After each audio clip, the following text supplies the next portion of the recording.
पहले से ही विभा को कपड़े धोने का बड़ा शौक था।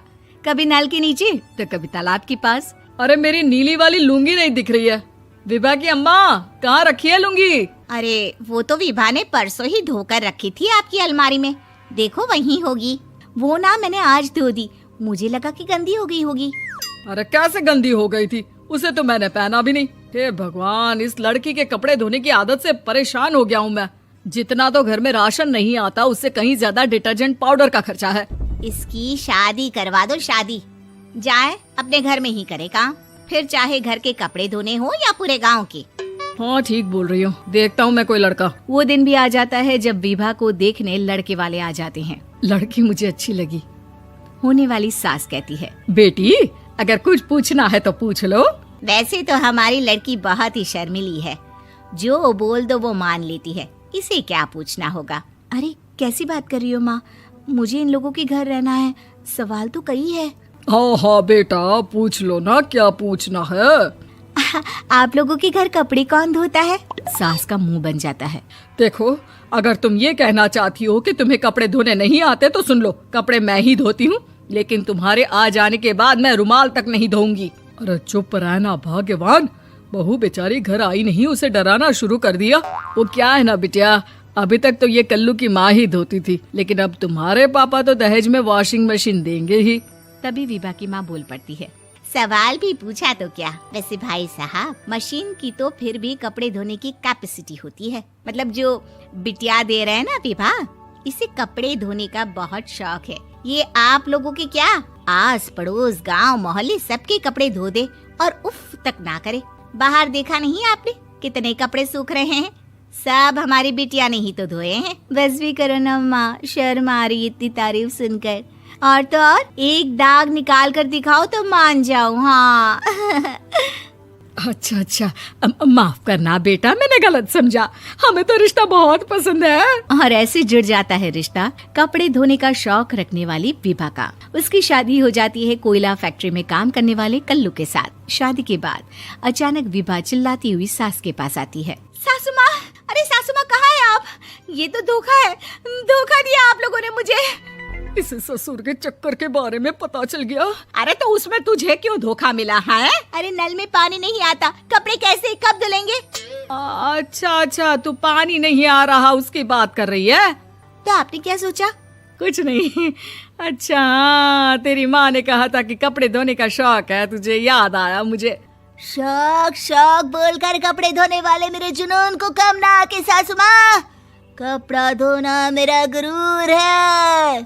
तभी पति भी वहाँ आ जाता है। अभी मैंने इसे सनी देओल की फिल्म दिखाई है, उसी के डायलॉग मार रही है माँ। अच्छा सुन, साफ साफ बता रही हूँ, पानी सुबह 4 से 6 और शाम को 10 से 12 आता है, समझी?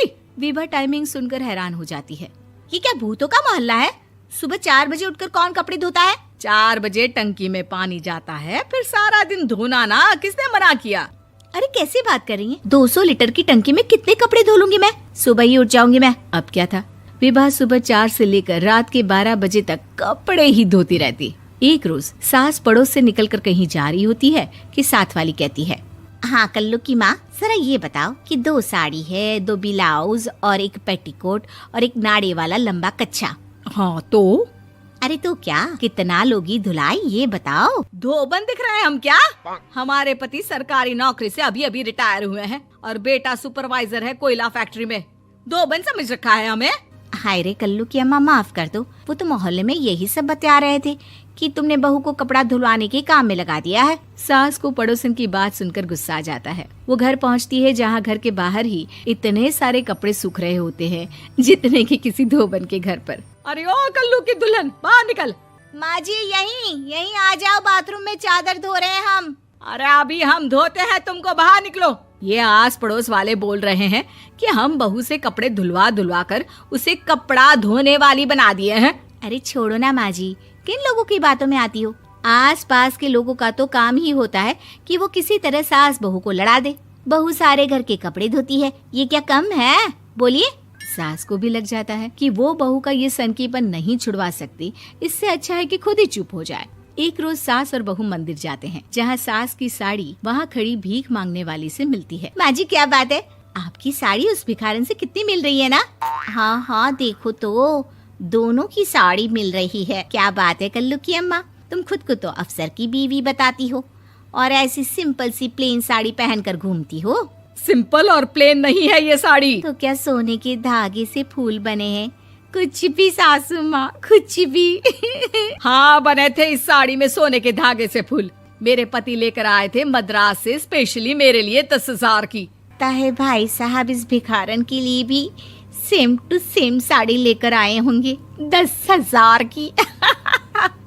सास उस वक्त तो कुछ नहीं कहती, लेकिन बहू के साथ घर आती है और अलमारी से एल्बम निकाल कर लाती है। ये साड़ी देख रही है, ये वही साड़ी है जिसे मैंने अभी पहना था। इस साड़ी में ये जो चमकदार फूल दिख रहे हैं ना, ये सोने के धागों से काटे गए हैं। लेकिन तू लोकल वॉशिंग मशीन ब्रश से घिस घिस कर सारे फूलों को निकाल कर साड़ी प्लेन कर दी। मुझे माफ कर दीजिए सासू माँ। और तो और, जब मैंने तुझे तेरी गलती के लिए कुछ नहीं कहा, लेकिन तूने तो सबके सामने मेरा मजाक ही बना दिया। क्यों? बहू को समझ में आ जाता है कि अब से उसका कपड़े धोना बंद।